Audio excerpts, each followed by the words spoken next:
Hello everyone, எல்லாரும் எப்படி இருக்கிறீங்கள்?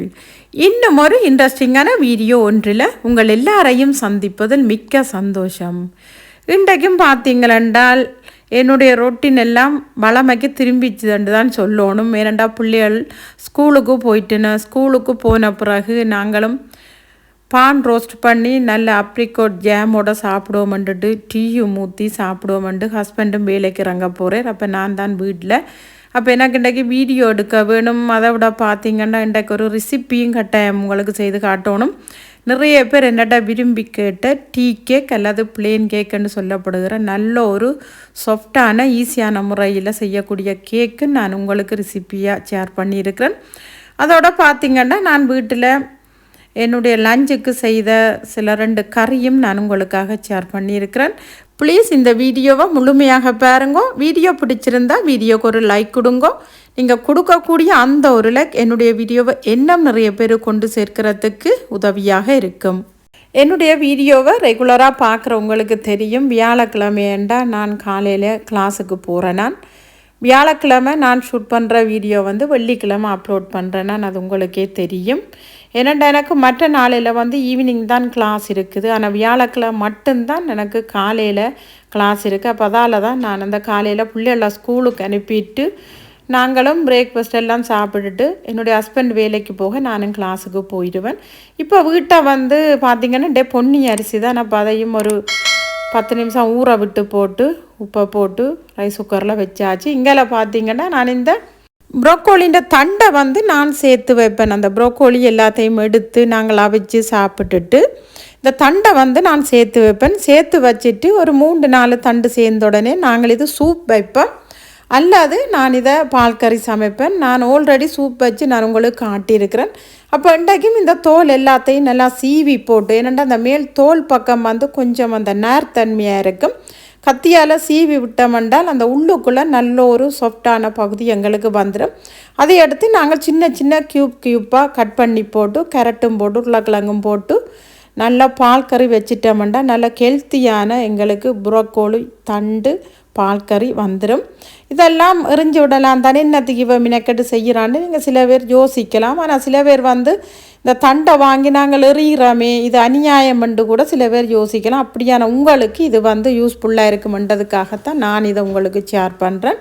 இப்போ எல்லா தண்டையும் தோல் எல்லாத்தையும் நான் சீவி போட்டு கழுவி போட்டு இது போல் சின்ன சின்ன க்யூப்பெல்லாம் நான் கட் பண்ணி எடுத்துக்கொண்டு இருக்கிறேன். இப்போ பாருங்கள், இந்த ப்ரோக்கோலி தண்டு எல்லாத்தையும் நல்லா க்யூப்பாக நான் கட் பண்ணி வச்சுட்டேன். ஆக பெருசாக வேண்டாம், ஓரளவு சின்னனா கட் பண்ணிட்டேன்டா. சரி, நல்ல ஒரு பெரிய கேரட்டும் எடுத்து தோல் எல்லாம் சீவி போட்டு இப்போ அதையும் க்யூப்பாக தான் கட் பண்ணி விட போகிறேன்.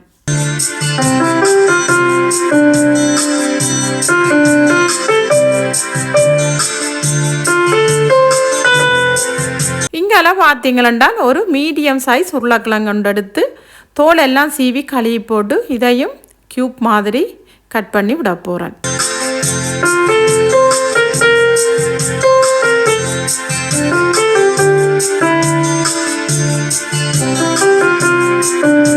ஓகே, இங்கெல்லாம் உருளைக்கிழங்கு கேரட் இந்த ப்ரோக்கோலி தண்டை எல்லாம் க்யூப் மாதிரியே கட் பண்ணிட்டேன். இப்போ இதை நான் பால் கறி தான் வைக்க போகிறோம். பால் கறி வச்சு சாப்பிட்டால் உண்மையில் அவ்வளோ ஒரு டேஸ்ட்டாக இருக்கும். இங்கால நான் அடுப்பில் ஒரு சட்டி கொண்டு வச்சுருக்கிறேன். இந்த சட்டி நான் என்னுடைய போன வீடியோவில் நான் உங்களுக்கு காட்டியிருக்கிறேன். இது நான் சுவிஸில் வேண்டி கொண்டு வந்தேன். நான் உண்மையில் நல்ல ஒரு சட்டி, அதை விட அடி பிடிக்கல. உண்மையில் இந்த சட்டி எனக்கு பிடிச்சிருக்குது. இப்போ இதுக்குள்ள பாருங்க, இப்போ இந்த வெட்டி வச்சுருக்கிற ப்ரோக்கோலி தண்டு உருளைக்கிழங்கு கேரட் எல்லாம் போட்டுட்டேன். இப்போ இது நான் பால் கறி வைக்கிறதுன்றதால இதுக்கு அந்த பால் கறிக்கு தேவையான இப்போ கருவேப்பிலை போட்டுக்கிறேன். நல்ல ஃப்ரெஷ்ஷான கருவேப்பிலை. ஸ்ரீலங்காவில் இருக்கிற நிறைய பேர் யோசிக்கிறீங்க எங்களுக்கு கருவேப்பிலை இல்லையாண்டு வீடியோ பாருங்க. எங்களுக்கு நல்ல நிறைய கருவேப்பிலை வேண்டலாம். அதோட உள்ளி, பச்சை மிளகாய், வெங்காயம் இதோட சேர்த்து உப்பும் போட்டு விட்டுட்டேன். இப்போ இது வதங்கிறதுக்கு பார்த்தீங்களென்றால் கொஞ்சமாக நான் தேங்காய் எண்ணெய் சேர்த்துக்கொள்கிறேன். நீங்கள் தேங்காய் எண்ணெய் சேர்க்காட்டிக்கும் பரவாயில்ல. நீங்கள் சமையலுக்கு ரெகுலராக என்ன எண்ணெய் யூஸ் பண்ணுறீங்களோ அந்த எண்ணெயை நீங்கள் இதுக்கு சேர்த்துக்கொள்ளுங்க. இதோடையே கொஞ்சமாக பெருஞ்சீரகமும் நான் சேர்த்துக்கொள்கிறேன். இப்போ சேர்த்துட்டு பார்த்தீங்களென்றால் இதுக்கு தண்ணி எதுக்குமே விட வேண்டாம். அடுப்பை நல்லா குறைச்சி வச்சு போட்டு வதங்க விட போகிறேன். இதோட கொஞ்சமாக மஞ்சள் தூளும் சேர்த்துருக்கிறேன். ஏனெண்டா பால் கறிக்கு மஞ்சள் தூள் போட்டால் தான் கறியும் அழகாக இருக்கும். இப்போ பாருங்கோ அவிஞ்சிருக்கொண்டு நான் பார்க்குறதுக்காக மூடியை திறந்து ஒருக்கா மிக்ஸ் பண்ணி விட்டுட்டேன். திருப்பியும் நான் இதை மூடி விட்டுருக்கிறேன். இப்போ மூடி விட்டுட்டு பாருங்கோ எனக்கு நல்லா அவிஞ்சு வந்துட்டுது. நான் நெடுகலும் உங்களுக்கு காட்டித்தான் இதை நான் கறிக்கி விடுவேன். இது சாதாரணமாக எல்லா கடைகள்லேயும் வேண்டக்கூடிய இந்த கிரீம் தான். இப்போ பாருங்கோ இதையும் சேர்த்து நல்ல வடிவாக மிக்ஸ் பண்ணி விட போகிறேன். மிக்ஸ் பண்ணி விட்டுட்டு இந்த கறிக்கு கட்டாயம் தேசிப்புளி விடணும். நீங்கள் ஆறின பிறகு தேசிப்புளியை விட்டு கொள்ளலாம். அந்த நாங்கள் போட்ட அந்த பெருஞ்சீரகத்தோட அந்த எண்ணெய், அந்த வெங்காயம், உள்ளி, பச்சை மிளகாய் எல்லாமே நல்லா வதங்கி இந்த கறியில் இருக்கேக்க உண்மையில் அந்த கறியின் ஃப்ளேவர் வந்து அவ்வளவு சூப்பராக இருக்குது. நீங்கள் விருப்பப்பட்டால் இறால் கருவாடோ, மாசி கருவாடோ, மற்ற கருவாடுகளோ நீங்கள் இதுக்கு சேர்த்துக்கொள்ளலாம். அதுக்கும் நல்ல ஒரு டேஸ்ட்டாக இருக்கும். நான் பிள்ளைகள் சாப்பிட்றோடைய கருவாடு போட்டு கொள்ளையில். இங்கெல்லாம் பார்த்தீங்களென்றால் இந்த கீரை மீனை வந்து நல்ல வடிவாக க்ளீன் பண்ணி விட்டுருக்கிறேன். இப்போ இதை நான் நல்லா மாங்காய் போட்டு நச்சிர மிளகு போட்டு தீயல் வைக்க போகிறேன். இதுக்கு தேவையான அளவு வெங்காயம் சேர்த்துட்டேன். நல்லா உரைப்புக்கு ஏற்ற மாதிரி பச்சை மிளகாயும் சேர்த்துக்கொள்கிறேன், பெருஞ்சீரகமும் சேர்த்துக்கொள்கிறேன். இது நல்ல உரைப்பாக தான் நான் வைக்க போகிறேன். என்னென்ன இது புள்ளியல் சாப்பிட மாட்டேனும். வெட்டி வச்சுருக்கிற மாங்காயையும் நான் இதில் சேர்த்துக்கொள்கிறேன். இந்த மாங்காய் வந்து ஊரிலேண்டா நல்ல புளி மாங்காய் எங்களுக்கு கிடைக்கும். ஆனால் இங்கே கடைகளில் வந்து அவ்வளவு புளிப்பாக எங்களுக்கு கிடைக்காது. கொஞ்சம் கூட மாங்காய் நாங்கள் போட்டுட்டோம்னால் இதுக்கு நாங்கள் பழப்புளி எதுக்குமே சேர்க்க தேவையில்லை. அப்படி உங்களுக்கு புளிப்பு இல்லாத மாங்காய்ண்டா அந்த டேஸ்ட்டுக்கு மாங்காயை போட்டுட்டு நீங்கள் இந்த ஸ்டேஜில் பழப்புளியையும் சேர்த்து நல்லபடியாக மிக்ஸ் பண்ணிவிட்டு அடுப்பில் வைக்கலாம். இதோட பார்த்திங்கன்னா கொஞ்சமாக மஞ்சள் தூளும் சேர்த்துருக்கிறேன். இப்போ இதோடையே இந்த கறிக்கு தேவையான அளவு உப்பும் நான் சேர்த்துக்கொள்கிறேன். இப்போ இது எல்லாத்தையும் சேர்த்து போட்டு இதை நான் இப்போ அடுப்பை ஒன் பண்ணி மூடி விட போகிறேன். இது எங்களுக்கு நல்ல வடிவாக அவிஞ்சு விரட்டுக்கும். இங்கெல்லாம் பார்த்திங்கன்னா நான் பொன்னி அரிசி தான் சோறும் வந்து எனக்கு ரெடி ஆகிட்டுது. இங்கெல்லாம் பார்த்திங்கன்னா இந்த மீன் தீயல் வந்து அவிஞ்சு கொண்டிருக்குது. மாங்காய் வந்து கொஞ்சம் அவிய கிடக்குது. இந்த ஸ்டேஜில் நான் மிளகும் நச்சிரத்தூளும் போட்டு விட்றேன். கொஞ்சம் தாராளமாக மிளகு போட்டால் அந்த ஃப்ளேவர் வந்து அவ்வளவு டேஸ்ட்டாக இருக்கும். உங்களுக்கு பிள்ளைகளும் சாப்பிடணுமா இருந்தால் நீங்கள் உங்களுடைய விருப்பத்துக்கு ஏற்ற மாதிரி நீங்கள் உரைப்பை பார்த்து போட்டுக்கொள்ளலாம். இதுக்குள்ளே நீங்கள் கரண்டியோ அகப்பியோ எதுக்குமே வைக்க வேண்டாம். ஏனெண்டா இந்த கறி வந்து எங்களுக்கு குழஞ்ச மாதிரி வந்துடும். இதே போல் சட்டியை நாங்கள் ஆட்டி விட்டுட்டோம்னா தான் நல்ல சூப்பரான கறி எங்களுக்கு கிடைக்கும். இங்கெல்லாம் பார்த்தீங்கன்றால் நான் கருவேப்பிலை கடையில் வேண்டியிருந்தேன்னா நல்லா ஃப்ரெஷ்ஷாக தான் வாங்கியிருந்தேன். இப்போ இது வாங்கியே ஒரு 1 வீக் ஆகிட்டுது. ஓகே, எண்டை கண்டாலும் அந்த தண்டு எல்லாத்தையும் எடுத்து நல்ல வடிவாக க்ளீன் பண்ணி போட்டு இந்த பிளாஸ்டிக் பாக்ஸில் போட்டு வச்சுட்டோம்னால் இது எங்களுக்கு ஒரு மாதத்துக்கே அப்படியே எங்களுக்கு ஃப்ரெஷ்ஷாக இருக்கும். ஆனால் இது எங்களுக்கு ஒரு மாதத்துக்கு வராது. இன்னும் ஒரு கிழமைக்கு தான் இது இருக்கும். திருப்பியும் போய் கடைகளில் இருக்கும், போய் வாங்கி கொள்ளலாம். சமைக்கிற நேரத்தில் நாங்கள் இது போல் வேலைகளை செய்துட்டோம்னா வேலை ஈஸியாக இருக்கும். இப்போ பாருங்கோ, இந்த தேங்காய் பால் தான் நான் கறிகளுக்கு விட்டு கொள்ளுறது. இப்போ பாருங்கள், இந்த தேங்காய் பாலில் தேவையான அளவு நான் விட்டு கொள்ள போகிறேன். உங்களுக்கு கொஞ்சம் கூட கறி வேணுமெண்டா நீங்கள் கூட விட்டுக்கொள்ளுங்க. நான் ஒரு 1/2 கப் அளவில் நான் விட்டுக்கொள்கிறேன். இப்போ இதையும் நல்ல வடிவாக நான் கரண்டி எதுக்குமே வைக்கல. இப்போ சட்டியைத்தான் நல்ல வடிவாக தூக்கி நல்லா மிக்ஸ் பண்ணி விடுறேன். பாருங்கள், இந்த பால் வந்து நல்லா மிக்ஸ் ஆகிட்டுது. ஒரு 2 நிமிடம் இது இப்படியே அடுப்பில் இருக்கட்டுக்கும். அதுக்கு பிறகு நாங்கள் இந்த உப்பெல்லாம் டேஸ்ட் பண்ணி பார்த்துட்டு இறக்கி கொள்ளலாம். இங்கெல்லாம் பார்த்திங்கன்னா 1/2 கிலோ ஆட்டிறைச்சி அளவில் இருந்தது. இந்த ஆட்டிறைச்சியையும் குழம்பு வச்சுட்டேன். இப்போ என்னுடைய லஞ்ச் எல்லாமே முடிச்சிட்டேன். இப்போ கிச்சனுவெல்லாம் க்ளீன் பண்ணிட்டேன். சூடாயதும் குடிக்கணுமெண்டுட்டு என்னட்ட ஆவாரம் பூ இருக்குது. அப்போ ஒரு கப் எடுத்து கொஞ்சமாக ஆவாரம் பூ அதுக்கு போட்டுட்டு நல்லா கொதி தண்ணியை நாங்கள் விட்டுட்டு எண்ணத்தாலே மூடி விட்டுட்டோமென்றால் அந்த ஆவாரம் பூவில் இருக்கக்கூடிய அந்த அவ்வளவு எசன்ஸும் அந்த தண்ணியில் இறங்கிடும். அதுக்கு பிறகு நாங்கள் இதை குடிச்சு கொள்ளலாம். சில பேருக்கு உங்களுக்கு தனியாக குடிக்க இது கயறுற மாதிரி இருக்கும். அப்படியான நீங்கள் பனங்கட்டி அல்லது சர்க்கரையோடு நீங்கள் குடிச்சு கொள்ளலாம். இங்கே பாருங்கள், இந்த லிடலில் வந்து நிறைய மாங்காய் போட்டுக்கிறாங்க. அப்போ அதில் 2 மாங்காய் காய் மாங்காயாக வாங்கொண்டு ஹஸ்பண்டுக்கு சொல்லிவிட்டேன். அப்போ சரி என்று சொல்லிவிட்டு அவரும் சொன்ன மாதிரி 2 மாங்காயை வேண்டி கொண்டு வந்துட்டார். இப்போ பாருங்கள், இந்த மாங்காயை சீவி ஃப்ரீசரில் அப்பப்போ எங்களுக்கு எடுத்து யூஸ் பண்ணக்கூடிய மாதிரி நாங்கள் அந்த சிப்லாக் பேக்கில் போட்டு வச்சிட்டோம்னால் பிறகு நாங்கள் இந்த மீன் சொதியல் அதெல்லாம் வைக்கும்போது நாங்கள் இது எடுத்து யூஸ் பண்ணி கொள்ளலாம். மாங்காயை முழுப்படியே கழுவி போட்டு இந்த தோல் எல்லாத்தையும் நான் இப்போ சீவி விடுறேன்.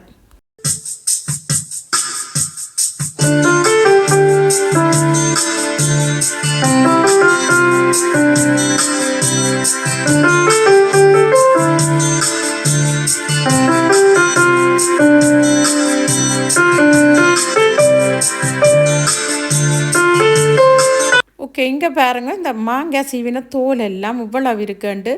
ஊர்லையெல்லாம் நாங்கள் இதை மாட்டுக்கு போட்டுருவோம். ஆனால் இங்கே வந்து கொக்கோக்கும் போட முடியாது. ஏனென்றால் அவள் வந்து மாங்காய் தோல் சாப்பிட மாட்டாள், ப்ரோக்கோலி சீவின தோல் நல்லா சாப்பிடுவாள்.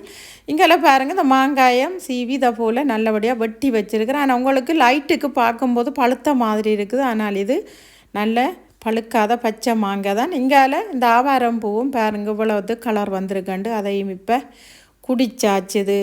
இங்கால வெதர் வந்து உண்மையில் நல்லா இருக்குது. இந்த கிச்சனுக்குள்ளே நின்று வெளியில் பார்க்கும்போது அவ்வளவு சூப்பராக இருக்குது. வெதர் வந்து இங்கே எங்களுக்கு நல்ல வெயிலும் இல்லை குளிரும் இல்லை. ஆனால் வெதர் வந்து வெளியில் திரிகிறதுக்கு ஏற்ற மாதிரி ஒரு நல்ல ஒரு சூப்பரான வெதராக இருக்குது. இப்போ பாருங்க இந்த வெட்டி வச்ச மாங்காய் எல்லாத்தையும் இது போல் சிப்லாக் பேக்குகளில் தேவையான அளவுக்கு போட்டு விட்டுட்டோம்னா நாங்கள் இந்த மாங்காயை நாங்கள் எடுத்து யூஸ் பண்ணி கொள்ளலாம். இப்போ ஒன்றா நாங்கள் போட்டு வச்சிட்டோம்னால் ஒரு காலம் அதை எடுத்து நாங்கள் யூஸ் பண்ணும்போது இது பழுதாகிடும். எங்களுக்கு 6 மாதத்திலிருந்து 1 வருஷம் மட்டும் இந்த மாங்காயை வந்து ஃப்ரீசர்லேயே வச்சு நாங்கள் யூஸ் பண்ணி கொள்ளலாம். இப்போ பார்த்திங்கன்னா இந்த லிடில் வந்து மாங்காய் வர சீசனாக இருக்கிறபடியாக நிறைய மாங்காயை நாங்கள் வாங்கி பழுக்க வச்சுன்னு சாப்பிட்டு கொள்ளலாம். அதை விட இதே போல் நாங்கள் கட் பண்ணி வச்சிட்டோம்னாலும் கறிகளுக்கும் யூஸ் பண்ணக்கூடிய மாதிரி இருக்கும். ஓகே, இப்போ பாருங்க கொஞ்சால் இந்த கேரட் சீவின தோலையும் ப்ரோக்கோலி சீவின தோலையும் கொண்டாந்து கொக்கோக்கு போட்டிருக்கிறேன். இவ்வளவுத்துக்கு ருசித்து சாப்பிட்டு கொண்டிருக்கிறாள்ன்ட்டு பாருங்கோ. இங்கால பாருங்கோ ஒரு சந்தோஷமான விஷயம் உண்டு. என்னுடைய பீஸ் லில்லி வந்து 1 வருஷத்துக்கு பிறகு நல்ல ஒரு பெரிய பூவண்டு பூத்திருக்கு. பார்க்க அவ்வளோ ஒரு அழகாக இருக்குது. இங்கால பாருங்கோ என்னுடைய மீன்களெல்லாம் இவ்வளவு சந்தோஷமாக சாப்பாடு போட்டது. அதால் நல்ல குதூகலமாக சாப்பிட்டு ஓடி விளையாடி கொண்டிருக்கணும். மீன் தொட்டியும் வந்து இரவு தான் நான் க்ளீன் பண்ணி விட்டுருக்கிறேன். இங்கே பாருங்கள் என்னுடைய இந்த இன்டோர் பிளான்ட் எல்லாம் இவ்வளவுத்துக்கு க்ரோத் ஆகியிருக்குதாண்டு. ரெகுலராக என்னுடைய வீடியோ பார்க்குற உங்களுக்கு கூட விளங்கும். நாங்கள் இந்த 6 கிழமை நாங்கள் கொலிடேக்கு போயிட்டோம். உண்மையில் அவ்வளோ ஒரு சூப்பராக இருக்குது. இவ்வளவுத்துக்கு இது இந்த வளர்ச்சி உண்மையில் எனக்கே பார்க்க அவ்வளோ ஒரு அதிசயம். இந்த ஸ்பைடர் பிளான்டெல்லாம் நிறைய கண்டுகளெல்லாம் விட்டுருக்குது. அதை விட இந்த கார்டனுக்குள்ளே இருக்கக்கூடிய பாருங்கள் இந்த பிளான்டெல்லாம் எண்ண முடியாத அளவுக்கு மொட்டுகளெல்லாம் விட்டுருக்குது. இது பூத்திருக்கும் போது நான் உங்களுக்கு வீடியோ பண்ணி போடுறேன். மேலே அவ்வளோ ஒரு அழகாக இருக்கும். எல்லா மரங்களும் இந்த வெளியில் நிற்கக்கூடிய இந்த ஸ்பைடர் பிளான்ட்டும் பாருங்கள் அவ்வளவுத்துக்கு செழிப்பாக இருக்குது. வேண்டாம் என்ற அளவுக்கு நிறைய கண்டுகளெல்லாம் விட்டுருக்குது. இந்த வீடியோஸ் பார்க்குற உங்களுக்கு கட்டாயம் தேவையண்டா நான் உங்களுக்கு ஃப்ரீயாகவே தருவேன். இங்கே பாருங்கள் 1 வருஷம் நான் இது ப்ரொபகேட் பண்ணி வச்சு உண்மையில் இந்த ஸ்னேக் பிளான்ட் நிறைய கண்டுகள் வந்திருக்குது. உங்களுக்கு பார்க்கவே தெரியுது. ஒன்று வச்சாலே 2-3 கண்டுகள் வருது. ஓகே, இங்கால கடைக்கு போய் வந்தேன் நான். அப்போ இன்றைக்கு டீ கேக் ரெசிபி போட போகிறேன். அப்போ அதுக்கு முட்டை வேண்டி கொண்டு வந்தேன் நான். இப்போ அந்த முட்டை பாஸ்கெட்டுக்குள்ளே எடுத்து வச்சுட்டேன் என்றால் எனக்கு அந்த வேலையும் முடிஞ்சிடும். கொஞ்சம் இந்த டஸ்ட்பின் எல்லாம் மாற்ற வேண்டி கிடக்குது அந்த பேக்குகள். அப்போ அந்த வெளியில் பெரிய டஸ்ட்பின் கிடக்குது. அதுக்குள்ளே கொண்டு இந்த குப்பைகள் எல்லாத்தையும் போட்டுட்டு அப்போ அதோட இந்த பிளாஸ்டிக் குப்பைக்குள்ளே தான் நாங்கள் இந்த முட்டை பட்டியலெல்லாம் போட வேண்டி வரும். ஓகே, இப்போ பார்த்தீங்கன்னா இந்த டீ கேக் செய்கிறதுக்குன்னா 235 கிராம் மாவு எடுத்திருக்கிறேன். இதோட 275 கிராம் சுகர் எடுத்திருக்கிறேன். 150 ml பால் எடுத்திருக்கிறேன். நீங்கள் ஃப்ரெஷ் பாலாக இருந்தால் காய்ச்சி ஆற வச்சு எடுத்துக்கொள்ளுங்க. இதோடைய ஃப்ளேவர் இல்லாத ஆயில் வந்து 150 ml எடுத்திருக்கிறேன். நீங்கள் இந்த ரெசிபிக்கு கட்டாயம் நீங்கள் பட்டர் யூஸ் பண்ணக்கூடாது, ஆயில் யூஸ் பண்ணினா தான் பெர்ஃபெக்டாக வரும். அடுத்ததான நான் 5 முட்டை எடுத்திருக்கிறேன். நீங்கள் சின்ன முட்டை என்றால் 6 முட்டை கூட எடுத்துக்கொள்ளலாம். அடுத்ததாக 15 கிராம் பால் பவுடர் எடுத்திருக்கிறேன். நீங்கள் கட்டாயம் எந்த பிராண்ட் என்றாலும் பரவாயில்ல பால் பவுடர் சேர்த்துக்கொள்ளுங்க. அடுத்ததாக நான் ஒரு டீஸ்பூன் வெனிலா எசன்ஸ் எடுத்துருக்கிறேன். நீங்கள் நல்ல குவாலிட்டி உள்ள வெனிலா எசன்ஸாக வாங்கி கொள்ளுங்கோ. அடுத்ததாக நான் பைனாப்பிள் எசன்ஸ் 1/4 டீஸ்பூன் நான் இதுக்கு சேர்த்துக்கொள்ள போகிறேன். நீங்கள் உங்களுக்கு விருப்பமான ஃப்ளேவரை நீங்கள் சேர்த்து கொள்ளலாம். அடுத்ததாக பார்த்தீங்களென்றால் 2 டீஸ்பூன் பேக்கிங் பவுடர் எடுத்திருக்கிறேன். ஓகே, இப்போ இந்த கேக் செய்கிறதுக்கு முதல்ல இந்த முட்டையை வெள்ளை கருப்புரிம்பா மஞ்சள் கருப்புரிம்பா நான் செப்ரேட் பண்ண போகிறேன். முதல்ல பார்த்தீங்களென்றால் இது போல் ஒரு சின்ன ஒரு போல் ஒன்று எடுத்து ஒவ்வொரு முட்டையாகத்தான் நான் அதை எடுத்து புரித்து மஞ்சள் கரு வெள்ளைக்கரு புரிம்பா சேர்த்து வச்சுருக்கிறேன். இப்போ இதுக்குள்ள ஒரு 3 பிஞ்ச் உப்பு நான் சேர்த்துக்கொள்கிறேன் மஞ்சள் கருவுக்குள்ள. ஏனென்று பார்த்தீங்கன்னா உப்பு சேர்த்தா மட்டும்தான் எங்களுக்கு அந்த வெடுக்கு மனம் இந்த கேக் மணக்காத, அதுக்காக நான் சேர்த்துக்கொள்கிறேன். இப்போ அதை ஒரு சைடில் வச்சுட்டு இப்போ இந்த வெள்ளைக்கருவை நான் முதல்ல அடிச்செடுக்க போகிறேன். நம்பர் 1 விட்டுட்டு 1 நிமிடம் கட்டாயம் இதை நீங்கள் பீட் பண்ணி எடுக்க வேணும்.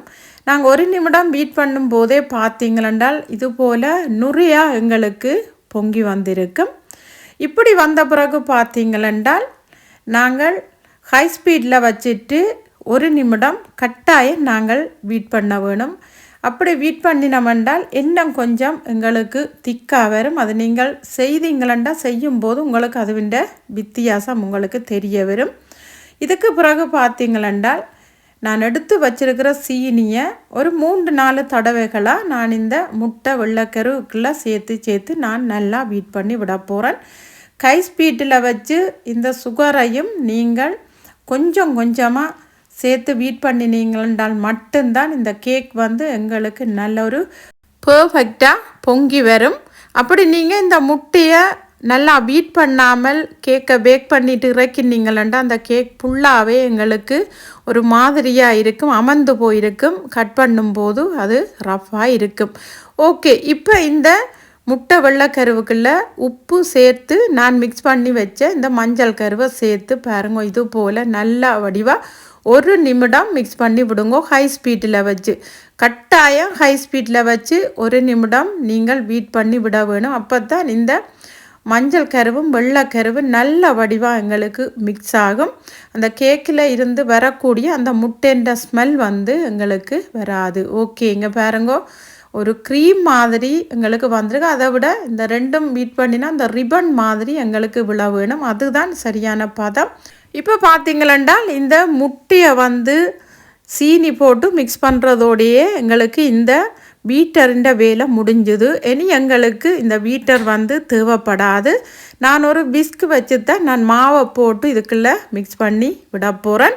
இப்போ பார்த்தீங்களா அடுத்து வச்சுருக்கிற மாவுக்குள்ளே நான் இந்த பேக்கிங் பவுடரை சேர்த்து ஒரு 2-3 தடவைகள் நான் அரைச்சி விட போகிறேன். அப்படி நாங்கள் அரைச்சமெண்டா மட்டும்தான் இந்த பேக்கிங் பவுடர் இந்த கேக்கோட எங்களுக்கு நல்லா மிக்ஸ் ஆகும்.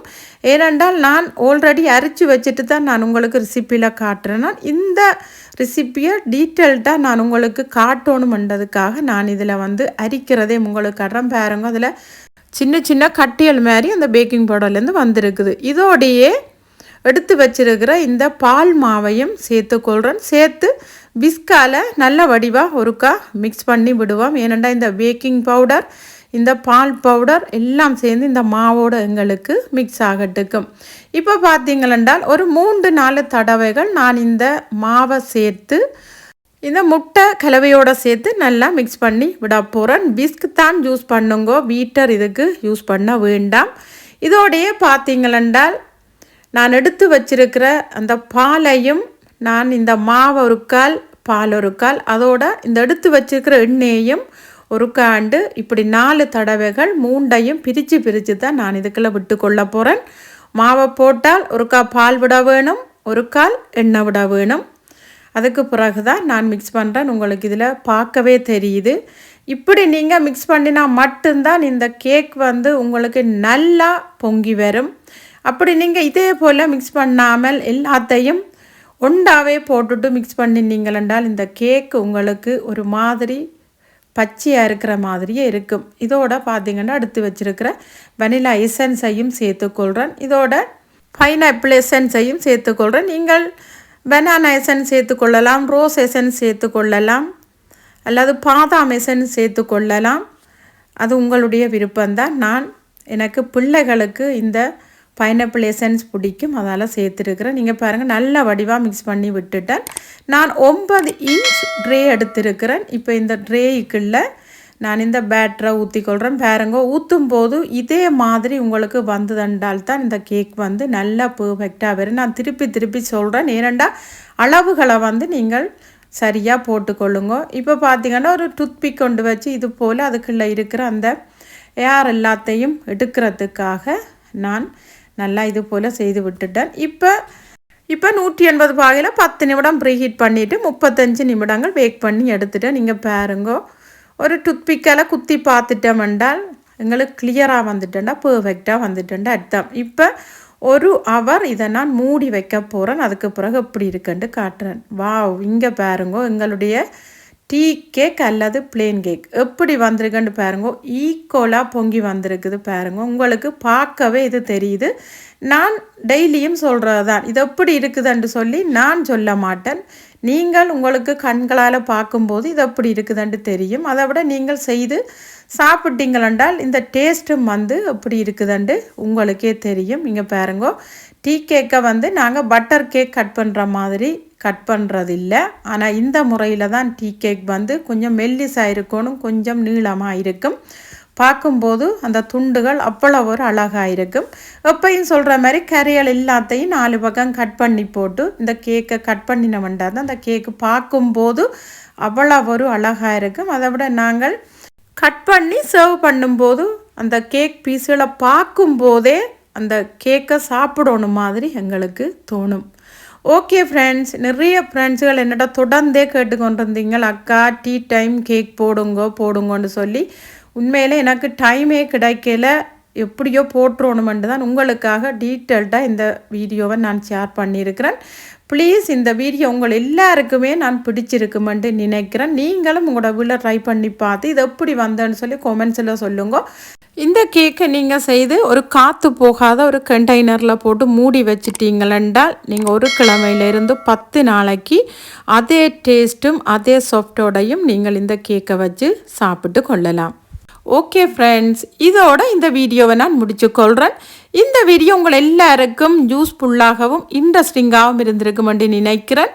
அப்படி இந்த வீடியோ உங்களுக்கு பிடிச்சிருந்தா உங்கள் ஃப்ரெண்ட்ஸ் அண்ட் ஃபேமிலி கூட ஷேர் பண்ணுங்க. என்னுடைய சேனலுக்கு நீங்கள் ஃபர்ஸ்ட் டைமாக இருந்தால் என்னுடைய சேனலை சப்ஸ்கிரைப் பண்ணி சப்போர்ட் பண்ணுங்கள் ஃப்ரெண்ட்ஸ். இதுபோல் இன்னும் ஒரு இன்ட்ரெஸ்டிங்கான வீடியோ ஒன்றில் உங்கள் எல்லாரையும் சந்திக்கும் வரை டேக் கேர், பை.